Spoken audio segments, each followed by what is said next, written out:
মই শুনিছো দেই তুমি ঘৰত বা পইচা আনি আৰু ঘৰত তোমাক চলিবলৈ দিয়া পইচাই তুমি নিজে একো এটা নাখাই আজি আৰু এটা মই শুনিছো আৰু এটা গম পাইছো যে তুমি গানো লিখা আৰু গান গাও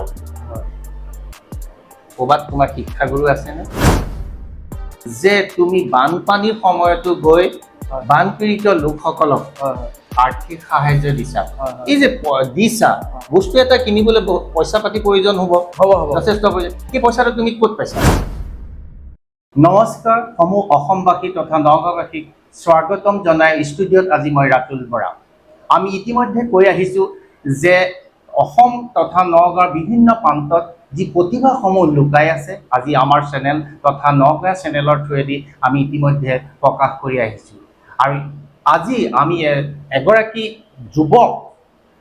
যুৱকক মাতি আনিছোঁ যিগৰাকী যুৱকে নিজৰ পকেটৰ পইচা তথা মাক বাপেকৰ পইচা লৈ সমাজৰ বিভিন্ন ব্যক্তিক সহায় কৰি আহিছে যিটো বয়সত মই যুৱকজনক এটা কাৰণে কৈছোঁ যিটো বয়স বুলি যিটো বয়সত লগৰ ল'ৰাৰ লগত বিভিন্ন পিকনিকস্থলী বিভিন্ন ৰেষ্টুৰেণ্ট বিভিন্ন আড্ডাথলীত গৈ পেলাই আড্ডা নামাৰি পিকনিকস্থলীত গৈ পেলাই ভোজ ভাত নাখাই পেলাই তেওঁ সেই সাঁচতীয়া পইচাকেইটাৰে কি কৰিছে সমাজত যিসকল দৰিদ্ৰ লোক আছে যিসকলে আৰ্থিকভাৱে টনকিয়াল নহয় সেইসকলক তেওঁ সাধ্য অনুযায়ী তেওঁৰ পকেটৰ পইচা দি সাঁচি ৰখা মাক বাপেকে দিয়া সঁচাকৈ ৰাইজ আপোনালোকে এটা কথা মনত ৰাখিব তেনেকুৱা এজন যুৱকে সমাজত সেৱা কৰি আহিছে অকল তেওঁ সেই সমাজ সেৱা এই নহয় তেওঁ ধুনীয়া গানো গায় আৰু গান লিখেও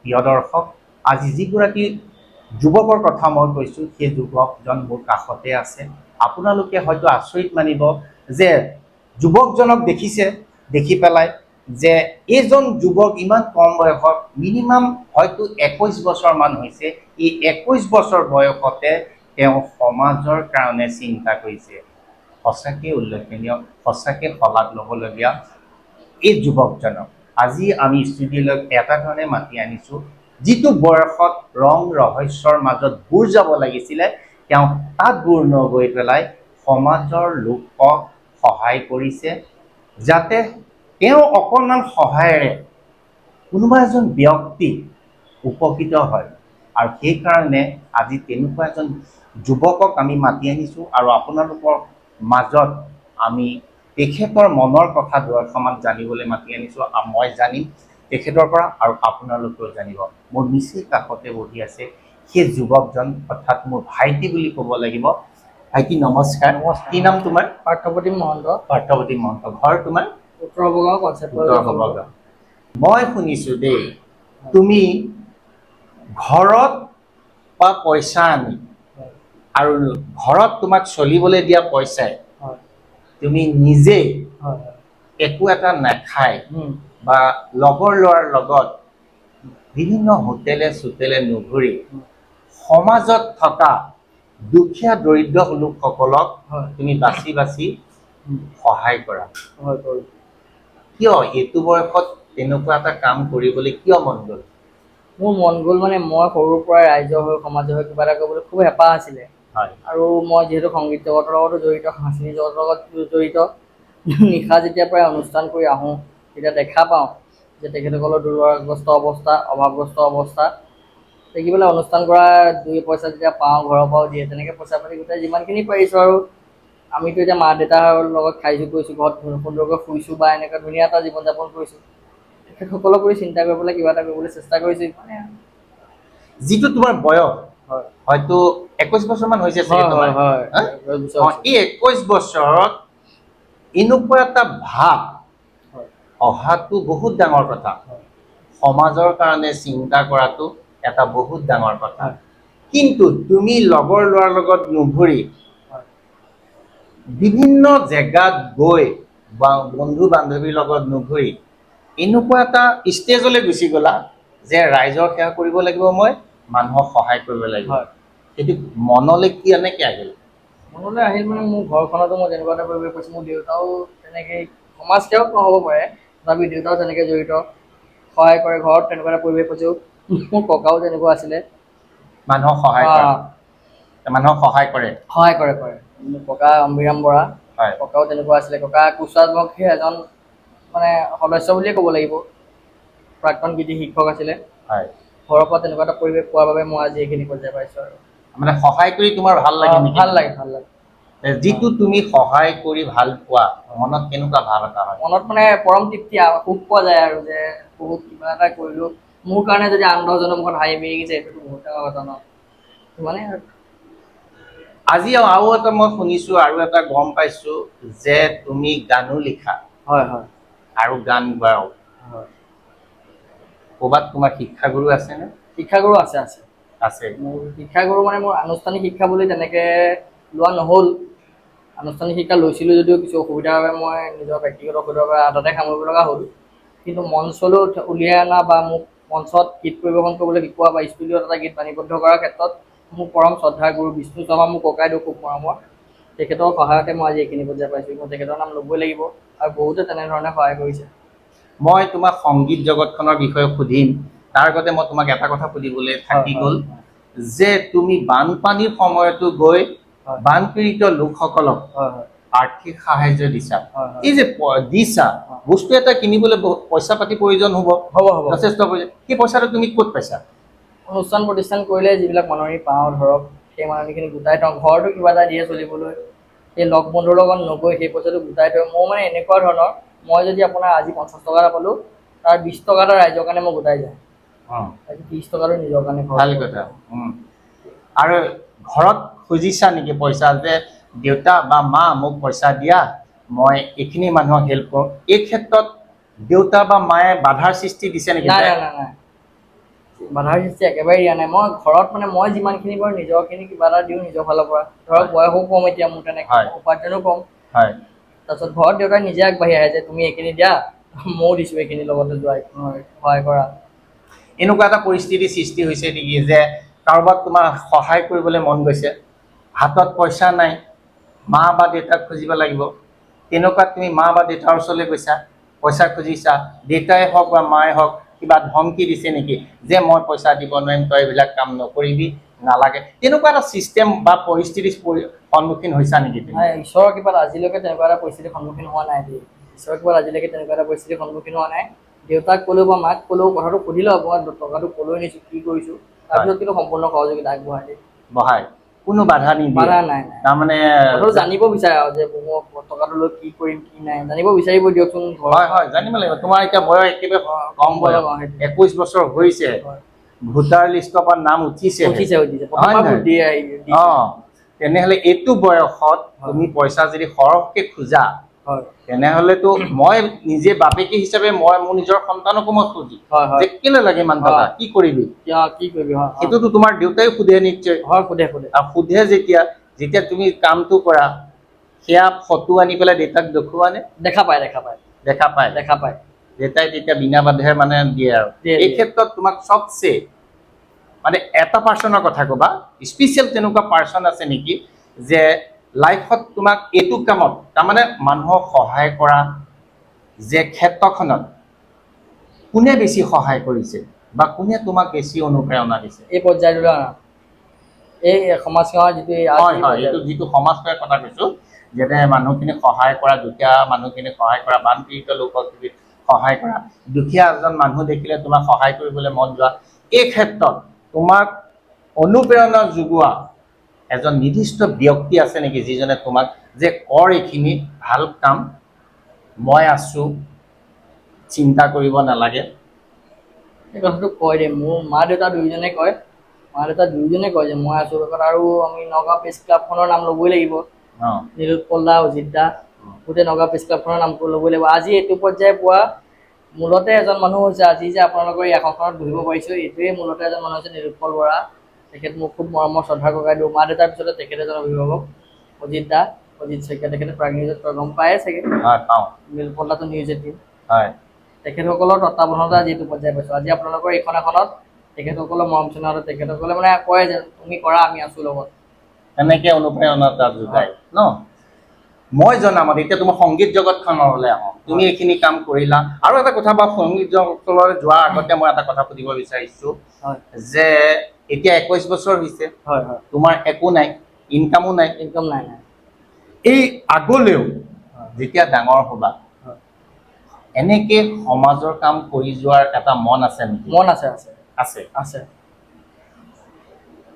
এই যে সমাজ সেৱা কৰি আছা, এটাৰ পিছত এটা পকেটৰ ধন ভাঙি পেলাই, মাৰ পৰা পইচা খুজি, দেউতাৰ পৰা পইচা খুজি, কিবা মনত পৰিকল্পনা কৰি ৰাখিছা নেকি যে ভৱিষ্যতে মই এইখিনি কৰি আছো, ভৱিষ্যতে মই কিবা এটা হ'মগৈ? কি হ'বা?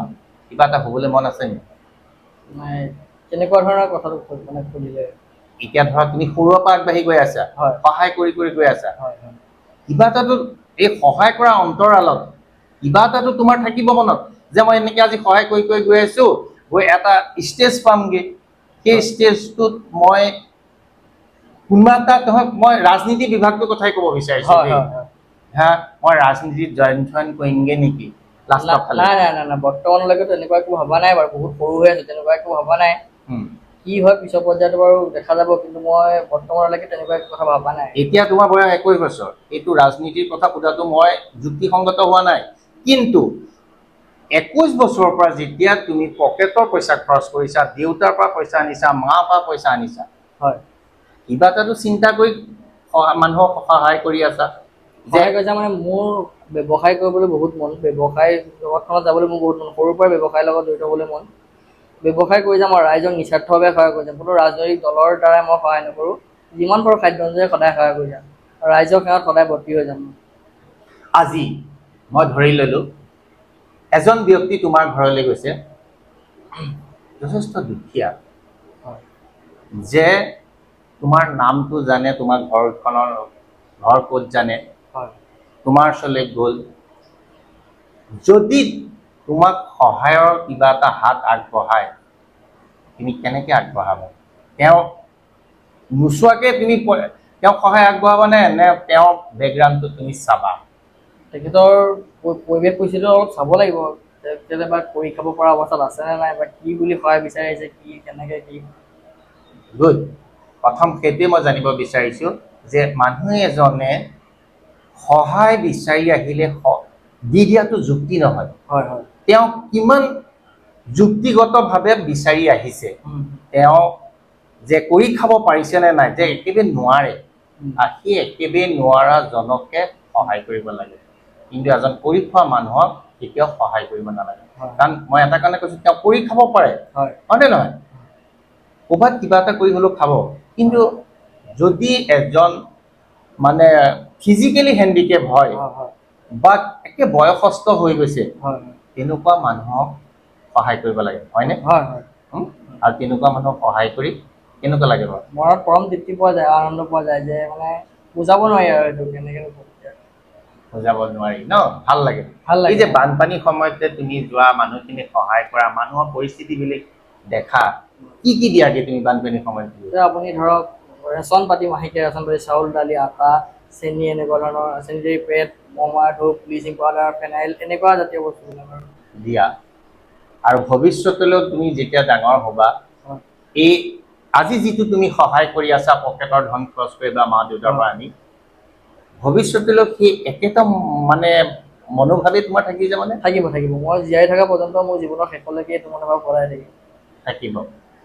ঠিক আছে, ভাল কথা, মানুহক সহায় কৰিব লাগে। যদি 10 টকা ইনকাম কৰা, 2 টকা মানুহক দিব লাগে। এইটো কথা কিন্তু আপুনি যিটো কৈছে, মোৰ দেউতাই মোক সদায় কয় দেই, এইটো কথা। হয়, এইটো সত্য কথা। তুমি 10 টকা ইনকাম কৰিছা, 2 টকা মানুহক আনক সহায় কৰা, যিখিনিয়ে নোৱাৰে, আৰু ওপৰৱালা যদিও তেতিয়া তোমাক চকু মেলি চাব, হয়নে নহয়? ঠিক। আৰু এতিয়া মই তোমাক সংগীত জগতখনলৈ আহিব বিচাৰোঁ। তুমি সংগীত জগতখনলৈ এটা বস্তুৰ কাৰণে আহিলা নেকি, মই জনামতে দেই, বা লিখিবলৈ ল'লা নেকি? তোমাৰ ঘৰৰ ওচৰত কিবা এটা পাৰ্টি আছিলে, তুমি চাবলৈ গৈছিলা, আখৰা আছিলে, তাত তুমি চাবলৈ গৈছিলা, তাত তোমাক গুৰুত্ব নিদিলে, তেতিয়াই মনত তুমি আহি গ'লা যে মইতো এদিন গান গাব পাৰিম, মানে চেষ্টা কৰিলে মই পাৰিম, হয় যদি মই চেষ্টা কৰোঁ গানো লিখিব পাৰিম। চেষ্টা এতিয়াৰ পৰাই কৰিছিলোঁ। এই সংগীত জগতখনত প্ৰৱেশ কৰাৰ মনটো মেলিছিলে নেকি বাৰু? হয় হয় মই কোৱা কথাটো সত্যনে? সত্য হয় হয় হা? হয়। মই যেতিয়া মানে আখৰা চাবলৈ গৈছিলোঁ অ। তেতিয়া মানে মই তেতিয়া প্ৰিয়ংকা পাৰিবাৰ টেক্সি গাড়ী গানটো খুব চলিছিলে। হয় যেতিয়া চলিছিলে তেতিয়া মানে মই দোকানলৈ গৈছিলোঁ, যাওঁতে তেখেতসকলৰ ঘৰত মানে আখৰা চলি আছে, টেক্সি গাড়ী গানটো গাই আছে। গাই থাকোঁতে মই আগৰ পৰা খুব ফাংচন চাওঁ। হয় মোৰ মায়েও ক'ব, মোৰ লগ বন্ধুবিলাকে ক'ব, মই মানে লগ বন্ধুক দিওঁ যে এইটো 20 টকা 50 টকা, তেতিয়া ঘুগনি পকৰি খোৱা এটা দিন আছিল নহয়, যে হয়, ঘুগনি হয়। পকৰি খাই পেলাই চোৱা। ঘৰত সৰু ল'ৰা ছোৱালী পঢ়া শুনা নকৰাকৈ মা দেউতাই যাব নিদিয়ে, আৰু সেই সময়তে যাবলৈ ৰাতি এতিয়া কাৰ লগত যাম, কেতিয়াবা দেউতাই নিয়ে, দেউতাকোতো জানেই আপোনালোকেও দেউতাৰ হয় হয় জড়িত বহুতো অনুষ্ঠানৰ লগত। জানো। তেনেকুৱা মানে যাবলৈ নিদিয়ে, তথাপিও লুকাই চুৰ কৰি 10 টকা 5 টকা গোটাই পেলাই যেনে তেনে দুটা এটা লগ বন্ধুক কৈ যাওঁ আৰু বলচোন চাওঁ। তেনেকৈ যাওঁতে মানে মোৰো মন যায়, মোৰ মানে খুব মন যায় ষ্টেজত যেতিয়া বেলেগে গান গাই থাকে মোৰ উঠি তেনেকৈ গান গাম, মাইক্ৰফোনটো ধৰিম, খুব হেঁপাহ মানে সংগীত জগতৰ প্ৰতি। তাৰপিছত তেওঁলোকৰ ঘৰলৈ যাওঁতে তেতিয়া মই মানে দূৰৰ পৰা চাবলৈ গৈছিলোঁ, এনেকৈ মই চাবলৈ গৈছিলোঁ যে আখৰা চলি আছে। তেতিয়া মানে মোক এটা কাম কৰিলে কি, যে এতিয়া কি লাগে ইয়াত একো নাই বুলি ধামকৈ দৰ্জাখন মানে মাৰি দিলে। দৰ্জাখন মাৰি পেলাই মানে মোক খেদি দিয়া নিচিনাই কৰিলে, যে পঠাই দিয়া নিচিনাই কৰিলে, যে এতিয়া নহ'ব। আৰু তেতিয়াৰ পৰাই মনত এটা ভাৱ হ'ল হয় যাতে মই চেষ্টা কৰিম মই চেষ্টা কৰিম এইটো আৰু মই পাৰিম আৰু এদিন পাৰিব লাগিবই। লাগিব। হয় নহয়? হয় তোমাৰ দেউতা বিভিন্ন অনুষ্ঠান প্ৰতিষ্ঠানৰ লগত জড়িত, এজন সাংস্কৃতিকবান মানুহ, হয় আৰু সেই ধাৰাটো উম। দেউতাৰ পৰাই আহিল নেকি তোমালৈ? হয়, দেউতা মানে সংগীত প্ৰেমী। হয়। দেউতা যদিও সংগীত শিল্পী নহয়, সাংস্কৃতিক জগতৰ লগত জড়িত, দেউতা সংগীত প্ৰেমী। দেউতাৰ নামটো কি আছিলে? দেউতাৰ নাম শ্ৰীযুত পৰাগ মহন্ত। পৰাগ মহন্ত। তেওঁ বিভিন্ন অনুষ্ঠান প্ৰতিষ্ঠানৰ লগত জড়িত, হয় হয় বসন্ত উৎসৱৰ লগতো হয় জড়িত। জড়িত। তেখেতক মই ভালকে চিনি পাওঁ বাৰু। হয় আৰু সেই দেউতাৰ যিটো এক্টিভিটিছ, হয় সেই এক্টিভিটিছটোৰ পৰাই তোমাৰ হয় আহিছে, হয়নে? হয়। কয় আৰু ৰাইজে এতিয়া দেউতাৰ গুণখিনি আহিছে তোমাৰ গাত। তুমি গান লিখা, গান লিখিলোঁ। এতিয়ালৈকে কেইটা গান লিখিছা? গান লিখাত আপোনাৰ বহুতেই আছে, মানে হিচাপ তেনেকৈ কৰা নাই, কিন্তু গান আছে। আছে। এই যে গান লিখা, গান গোৱা, গান এটা লিখিবলৈ হ'লে মনত হয়তো বহুত দুখ থাকিব লাগিব হয় গান এটা লিখিবলৈ হ'লে, হয় নহ'লে কাৰোবাৰ প্ৰেমত পৰিব লাগিব গান এটা লিখিবলৈ। মোৰ কথাখিনি শুনি যাবা দেই। মই কি ক'লো, যে গান এটা লিখিবলৈ হ'লে মনত বহুত দুখ থাকিব লাগিব, মনৰ মাজেদি বহুতো ঘাত প্ৰতিঘাত পাৰ হৈ যাব লাগিব, হয়তো মনত তোমাৰ প্ৰেম ভাৱ জাগিব লাগিব। সেই তিনিটা কথা যে ক'লো, এই তিনিটাৰ পৰাই কলমটোৰ আগেদি এটা কবিতা ওলায়, এটা গান ওলায়। হয় এই তিনিটাৰ ভিতৰত তোমাৰ কোনটো হৈছিলে যাৰ কাৰণে তুমি গান লিখিবলৈ ল'লা? নে জীৱনত কেতিয়াবা ঘাত প্ৰতিঘাতৰ মাজেৰে আহি পেলাই পোৱাৰ কাৰণে তুমি গান লিখিবলৈ ল'লা, নে কাৰোবাৰ প্ৰতি আসক্তি হৈ পেলাই তুমি কবিতা লিখিবলৈ ল'লা, গান লিখিবলৈ ল'লা, নে এনেকুৱা এটা ঘটনা ক'ৰবাত ঘটিছিল নেকি যাৰ কাৰণে তুমি নাই মই গান লিখিম আৰু মোৰ গানে এদিন এটা সমাজত প্ৰতিষ্ঠা হ'বই আৰু হ'ব লাগিবই? এই তিনিটাৰ ভিতৰত কোনটো আছিলে বাৰু? তিনিটাৰ ভিতৰত ক'বলৈ গ'লেতো এতিয়া আপোনাক কৈছোঁ আৰু তিনিটাৰ ভিতৰত দুটাই আছে। আপুনি কোন দুটা?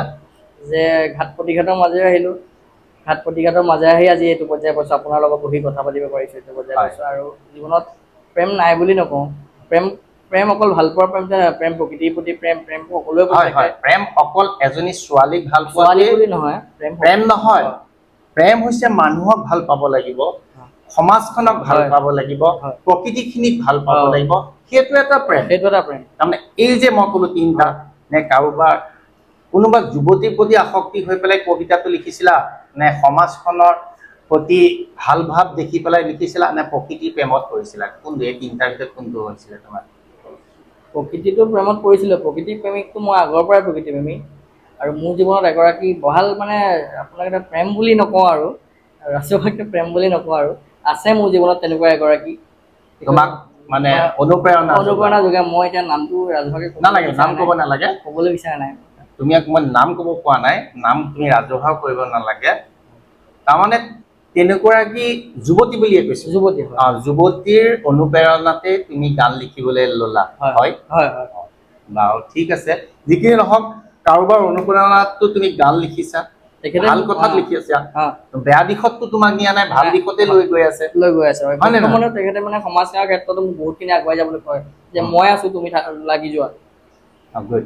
মনত এটা সাহস সাহস দিয়ে যে মানুহক এটা ছাপোৰ্ট লাগে ন মা দেউতাই ছাপোৰ্ট কৰা মা দেউতাৰ আগত খুলি ক'ব নোৱাৰা কথাখিনি তেওঁৰ আগত ক'ব পৰা যায় সেইখিনি তেওঁৰ দ্বাৰা তুমি গোটেই কামখিনি কৰিব পাৰা আজি মই দৰ্শকক ক'লো যে তুমি গানো গোৱা গান লিখা আজি দৰ্শকে হয়তো বাট চাই আছে যে ল'ৰাজনে সেই 21 বছৰীয়া ল'ৰাজনে কি গান গাব শুনিবলৈ বিচাৰি আছে তুমি আমাৰ দৰ্শকক এটা গোটেই গানটো নহয় অকণমান শুনাবা নেকি গান এটা হয় মই নিজে লিখা দৰা গানটোকে মই মোৰ ককাইদেউ বিষ্ণু শৰ্মা আৰু মই লিখা মোৰ যিজন গুৰু তেখেত আৰু মই মিলি লিখা সেই গানটোকে মই চেষ্টাই কৰিছো দেই গোৱা একো নাই তুমি চেষ্টা কৰিছা আমি শুনিম তোমাৰ ভইচ মই ভইচ আজিলৈকে শুনা নাই আমাৰ দৰ্শকেও শুনা নাই আজি শুনিব ময়ো শুনিম দৰ্শকেও শুনিব এইটো কেনেকুৱা লাগিছে নালাগিছে দৰ্শকে বিচাৰ কৰিব আৰু দৰ্শকেও তোমাক আশীৰ্বাদ দিব মই আশীৰ্বাদ দিম হয় মই গাবলৈ ওলাইছো গোৱা মইনা মই হোমে তোমাৰ দৰা অহ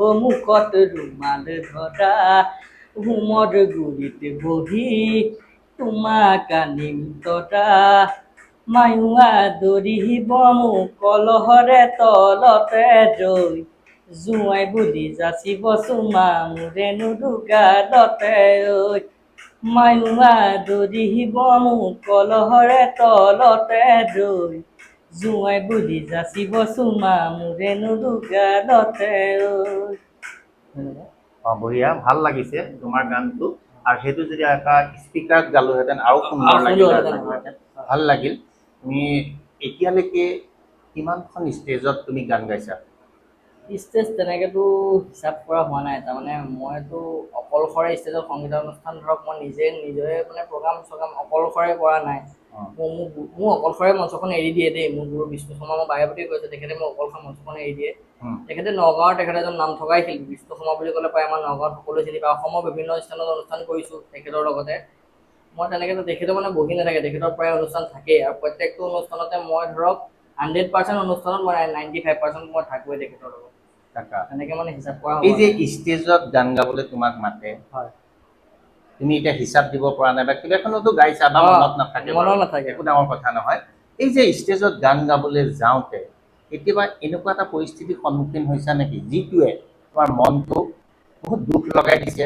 বা খুব ভাল লগাই দিছে এই দুটাৰ ভিতৰত কোনোবা এটা হৈছে নেকি ভাল লাগে কেতিয়াবা যেতিয়া ৰাইজে কয় যে গানটো শুনি ভাল লাগিছে দুই এজনে ফটো আমি ধৰক নাম থকা শিল্পী নহয় নিজকে শিল্পী বুলি নকওঁ আমি শিকাৰোহে শিকি আছোঁ কোনোবা এজনে যেতিয়া ফটো উঠিবলৈ আহে কয় ভাল লাগিছে ঘৰৰ ওপৰত কি কথা বা কিবা অনুষ্ঠানটো কৰি অহাৰ পিছত সেই জেগা মানুহে যেতিয়া বেলেগক লগ পালে কয় আপুনি আমুকৰ অনুষ্ঠান কৰিছিল বিষ্ণু শৰ্মাৰ লগত এনেকৈ অনুষ্ঠান কৰিছিল আপোনাক দেখা পাইছিলোঁ ভাল লাগে আৰু তেতিয়া সেইটোৱে আমাৰ সাহস মানে দৰ্শকৰ মৰমটোৱে আমাৰ সাহস এইটো ভাল লগা পৰিস্থিতি ভাল লগা পৰিস্থিতি আৰু বেয়া লগা এটা পৰিস্থিতি হৈছে নেকি যে এতিয়া কোনোবা এখন ষ্টেজত গৈ পেলাই এতিয়া মনটো মানে খুব মানে দুখ কৰিছা বা ঘৰলৈ আহি সেই কথাটোকে ভাবি আছা বেয়া লগা পৰিস্থিতি মোৰ এই সুধিছে বাবে কৈছোঁ মই কোৱা একদম ফ্ৰেংকলি কোৱা আমাৰ দৰ্শকৰ সন্মুখত কোৱা যিটো বাস্তৱ সত্য সেই বাস্তৱ সত্যটো কোৱা বাস্তৱ সত্যটোকে মই ক'বলৈ বিচাৰিছোঁ সুধিছে বাবে মই সিদিনাখন এটা অনুষ্ঠান কৰিলোঁ যোৱা এপ্ৰিলত মাহৰ লাষ্টৰ ফালে জেগাটোৰ নাম ক'ব বিচৰা নাই মই কমিটিখনৰ নাম ক'ব বিচৰা নাই আয়োজক কমিটিখনৰ নাম ক'ব বিচৰা নাই মোক মানে সমাজ সেৱক হিচাপে মাতিলে যে তেওঁলোকে মঞ্চত দুআষাৰ ক'ব লাগে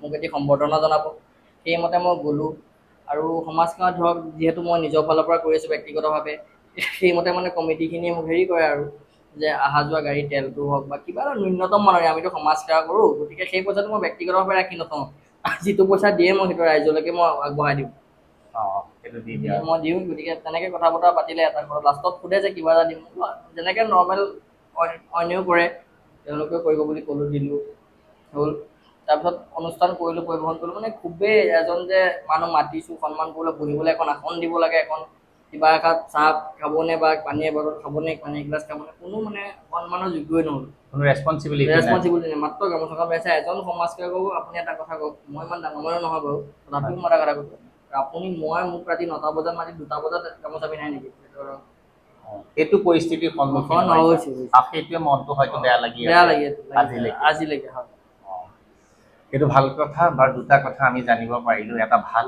আৰু এটা বেয়া পৰিস্থিতি আজি দৰ্শকে তোমাৰ গানকেইটা যিটো গান গালা সেইটো ভাল লাগিছে আৰু দৰ্শকেও ভাল পাইছে যদি বেয়া নোপোৱা দেই মই তোমাক কৈছোঁ যদি বেয়া নোপোৱা বা যদি পাৰা আৰু এটা গান গাই শুনাবা নেকি দৰ্শকক?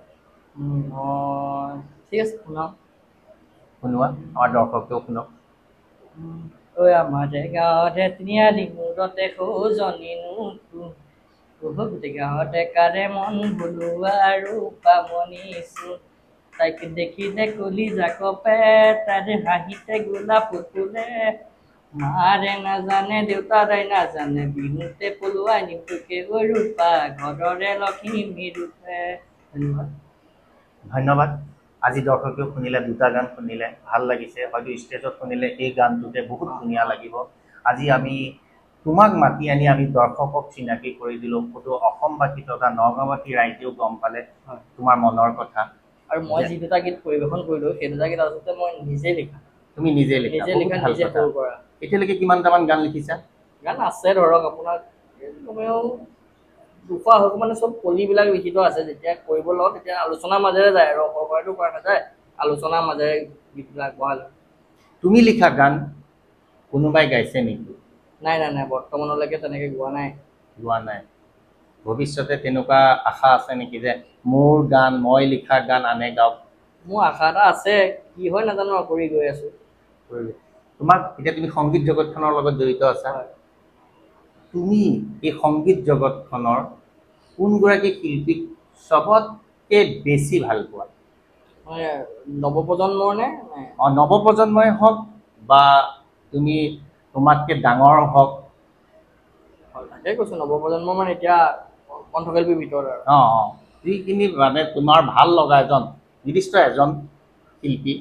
হয়, মই আচুৰ্য বৰবাদ। তেওঁৰ গান ভাল পোৱা? কিয় ভাল পোৱা? ভাল লাগে, তেখেত অলপ ব্যতিক্ৰম, বেলেগতকৈ অলপ ব্যতিক্ৰম তেখেত। তাৰমানে ব্যতিক্ৰম অলপ তেখেত। তুমি তেওঁক গুৰু বুলিও মানা নেকি? গুৰু বুলি নহয়, তেওঁক মানে মানুহ আৰু তেওঁৰ আদৰ্শ হিচাপে। আৰু এজন আছে ভিঘু কাশ্যপ। ভিঘু কাশ্যপকো মানে। এই যে সংগীত জগতখনলৈ আহোঁতে বা যি গান লিখিছা বা আহিছা সংগীত জগতখনলৈ আহিছা, কেতিয়াবা মা বা দেউতাই বাধা দিছে নেকি? বাধা এনেকুৱা ক্ষেত্ৰত দিছে, যেতিয়া একেৰাহে অনুষ্ঠান কৰি পেলাই ৰাতি টোপনি ক্ষতি হৈ যায়, তেতিয়া বাধা দিয়ে যে নালাগে দে ঘৰতে থাক, হ'ব আৰু ৰাতি টোপনি গ'লেও মা দেউতা এটা সন্তান বাহিৰত থাকিলে কেনেকুৱা হ'ব গোটেই ৰাতি। আমিতো গোটেই ৰাতিৰ কাৰণে ওলাই গুচি যাওঁ ন, কেতিয়াবা 2 দিন আহিবও নোৱাৰোঁ, বাহিৰে থাকিব লাগে। তেতিয়া কয় যে ইমান টোপনি ক্ষতি কৰিব নালাগে, কিন্তু ৰাইজৰ মৰমে আমাক শুবলৈ নিদিয়ে। তাকে ভাল কথা। আজি অসম তথা নগাঁওবাসী ৰাইজক তোমাৰ বিষয়ে এনে কিবা ক'বলগীয়া আছে নেকি? মোৰ বিষয়টো আপুনি সুধিছে, মই কৈছোঁ আৰু কিবা স্পেচিয়েলি মই নুসুধা বিষয়খিনিৰ ওপৰৰ বাহিৰে তোমাৰ কিবা ক'বলগীয়া আছে নেকি? সুধিছে, গোটেইখিনি ক'লোৱে আৰু। সেইখিনি হ'ল। আৰু ভৱিষ্যতে এজন যদি তুমি ভাল ছিংগাৰ বনা, ছিংগাৰজন যদি ভাল হোৱা, সমাজখনত ভাল হোৱা, আৰু এইপিনে তুমি সমাজ সেৱাও কৰি আহিছা, দুটা কিন্তু বেলেগ বেলেগ বস্তু। বুজি পালানে? এটা সমাজ সেৱা আৰু এটা সংগীত জগতখনত। যদি সংগীত জগতখনত তুমি ওপৰলৈ উঠি যোৱা, তেতিয়া এই সমাজ সেৱাটো বাদ দিবা নেকি? নিদিওঁ, কেতিয়াও নিদিওঁ। মই জীয়াই থকা জীৱনৰ শেষ দিনলৈকে সমাজ সেৱা কৰি যাম। যিদিনলৈকে পাৰি যাম, সেইদিনলৈকে বল থাকিব, যে শক্তি থাকিব, সেইদিনলৈকে মই সমাজ সেৱা কৰি যাম। সমাজ সেৱা কৰি যাবা।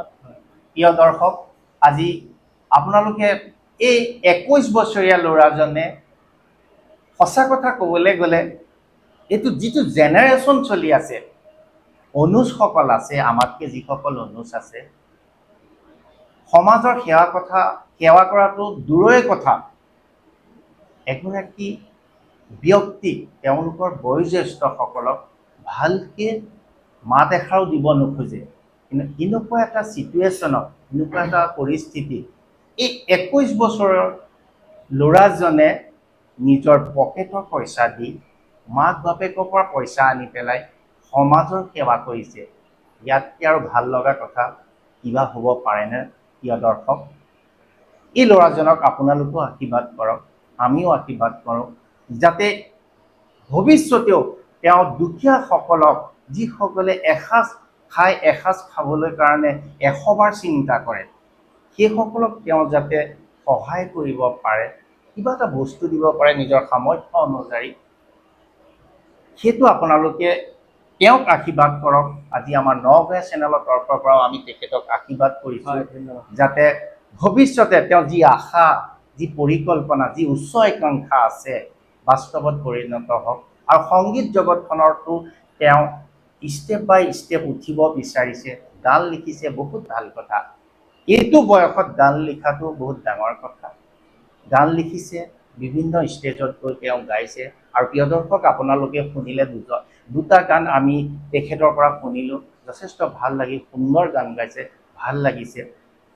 আজি আমি এই ষ্টুডিঅ'লৈ তেওঁক মাতি অনাৰ মূল কাৰণটোৱে হৈছিল সেইটো, যে 21 বছৰৰ ল'ৰা এটাই যিটো বয়সত ফূৰ্তি তামাচা কৰি লগৰ লগত পিকনিক খাই হোটেলত আড্ডা মাৰি, গছৰ তলত আড্ডা মাৰি নাথাকি সমাজ সেৱা কৰিবলৈ গৈছে, সংগীত জগতখনত পদাৰ্পণ কৰিব বিচাৰিছে। ভাল কথা যে প্ৰতিজন ব্যক্তিয়ে তেনেকুৱা এটা মনোভাৱ থাকক, তেতিয়া সমাজখনো বহু ওপৰলৈ উঠি যাব আৰু সমাজত বেয়া বুলিবলৈ একো বস্তুৱেই নাথাকিব। আমাৰ আজি সময় বহুত নাটনি আছে, আমি নেক্সট প্ৰগ্ৰেমলৈ যাব লাগিব। আমি এই প্ৰগ্ৰেমটো ইয়াতে আপোনাৰ ওচৰৰ পৰা বিদায় মাগিম আৰু ভৱিষ্যতে এনেকুৱা প্ৰতিভা থকা ব্যক্তি আমি আপোনালোকৰ মাজলৈ পুনৰ উলিয়াই আনিম আৰু আপোনালোকে দেখা পাব। ভাইটি ধন্যবাদ। আজি আমাৰ অনুষ্ঠানত আহি আপুনি পদাৰ্পণ কৰাৰ কাৰণে তুমি বহুত বহুত ভাল পালোঁ। ভৱিষ্যতে আহিবা, আকৌ আমি মাতিম যেতিয়া তুমি অকণমান দেখিছোঁ যে সংগীত জগতখনত তুমি ভালকৈ প্ৰৱেশ কৰিছা, সমাজক আৰু সেৱা কৰি আছা। আমি লুকাতত থাকিম, আমি চাই থাকিম তোমাক, লাগিব, আমি ডেফিনেটলি লাগিব, আমিও সহায় কৰিম, তুমিও কৰা, ভাল লাগিব। আৰু ভৱিষ্যতেও যাতে আকৌ পুনৰবাৰ আমাৰ ষ্টুডিঅ'ত তোমাক দেখা পাওঁ। নিশ্চয় নিশ্চয়। ধন্যবাদ।